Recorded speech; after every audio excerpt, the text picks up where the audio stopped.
Indian cricket heroes Virat Kohli, Rohit శర్మల వైపు కాకుండా భారత మహిళా సింహాల వైపు కూడా కంపెనీలు ఇప్పుడు చూస్తున్నాయి.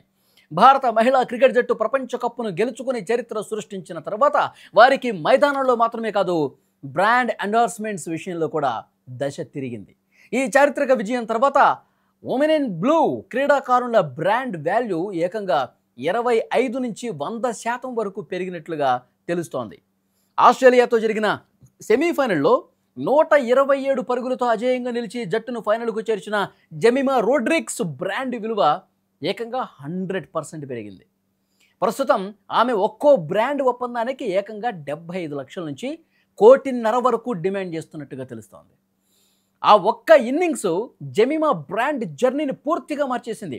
అప్పటి వరకు జెమిమా రోడ్రిగ్స్ ఒక సాధారణ ప్లేయర్గా ఉండేది. అప్పటి వరకు చాలామందికి జెమిమా రోడ్రిగ్స్ ఇంత గొప్ప ఆట ఆమెలో ఉంది అని చెప్పి ఎవరికీ తెలియదు, ప్రపంచానికి పరిచయం కాల. ఎందుకంటే 338 పరుగులు చేసిన ఆస్ట్రేలియా కొండంత ఉంది, మనం టార్గెట్ ఛేదించాల్సింది. ఆ సమయంలో 2 వికెట్లు పడ్డాయి. భారత్ ఇక గట్టెక్కటం కష్టమేమో, ఫైనల్కి వెళ్ళటం కష్టమేమో అని చెప్పి అందరూ దిగాలు పడిపోయారు, ఢీలా పడిపోయారు. అప్పుడు దిగింది జెమిమా రోడ్రిగ్స్. మైదానంలోకి అడుగు పెట్టడంతోనే అంతులేని ఆత్మవిశ్వాసంతో సింగిల్స్ కొడుతూ, డబుల్స్ కొడుతూ, 4లు పంపిస్తూ సెంచరీ చేయటమే కాదు 127 పరుగులు నాట్అవుట్గా ఉండి విజయ తీరాలకు చేర్చింది. జెమిమా రోడ్రిగ్స్ ఆ రోజు అంత కాన్ఫిడెన్స్గా అంత గొప్ప ఆట తీరు కనబరచకపోయి ఉంటే మనం ఆస్ట్రేలియా చేతిలో ఓడిపోయి ఉండేవాళ్ళం, మనం ఫైనల్కి వెళ్ళి ఉండేవాళ్ళమే కాదు, కప్పు గెలిచేవాళ్ళమే కాదు. కాబట్టి ఫైనల్కు చేర్చడంలో సెంచరీ చేసి అద్భుతంగా ప్రదర్శన చేసిన జెమిమా రోడ్రిగ్స్ చరిత్రలో నిలిచిపోయేటువంటి గెలుపు అందజేసింది. కాబట్టి ఆమెకి ఇప్పుడు బ్రాండ్ వాల్యూ పెరుగుతోంది. ఆమెకి 10 నుంచి 12 కేటగిరీలకు చెందిన బ్రాండ్స్ ఆఫర్ చేస్తున్నాయని టాక్ వినిపిస్తోంది. ఇక స్మృతి మంధాన, కెప్టెన్ హర్మన్ ప్రీత్ కౌర్ కోసం స్పెషల్గా చెప్పాల్సిన అవసరం లేదు. వాళ్ళకి ఇప్పటికే అత్యధిక పారితోషికం అందుకుంటూ ఉన్నారు. ఇప్పుడు వాళ్ళ వాల్యూ కూడా మరింతగా పెరిగింది. స్మృతి మంధాన ఇప్పటికే HUL, నైక్, హ్యుండై లాంటి 16 పేరుగల బ్రాండ్స్కి ప్రచారకర్తగా ఉంది. ఆమె ఒక్కో బ్రాండ్కు 1.5 నుంచి 2 కోట్ల రూపాయలు ఆర్జిస్తోంది. ఇప్పుడు ఆమె ఫీజు మరింత పెరిగే అవకాశం ఉంది. ఇక హర్మన్ ప్రీత్ కౌర్ కెప్టెన్గా ఆమె చారిత్రక విజయం సాధించడంతో ఆమె బ్రాండ్ విలువ అమాంతం పెరిగిపోయింది.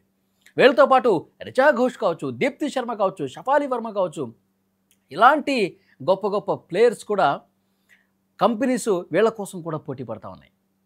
వరల్డ్ కప్లో ఉన్న ప్లేయర్స్ అందరికీ కంపెనీలు భారీగా ఆఫర్స్ చేస్తూ ఉన్నాయి. వరల్డ్ కప్ సాధించిన వెంటనే స్విగ్గీ, ప్యూమా, పెప్సీ వంటి పెద్ద బ్రాండ్లు తమ సోషల్ మీడియాలో భారత జట్టుకు అభినందనలు తెలుపుతూ పోస్టులు పెట్టాయి. కొత్త ఒప్పందాల కోసం మాత్రమే కాకుండా ఇప్పటికే ఉన్న ఒప్పందాలను 25 నుంచి 30% ఫీజులు పెంచి రెన్యువల్ చేసుకోవడానికి కూడా కంపెనీలు ముందుకొస్తున్నాయంటే వాల్యూ ఏ స్థాయిలో పెరిగిందో మనం అర్థం చేసుకోవచ్చు.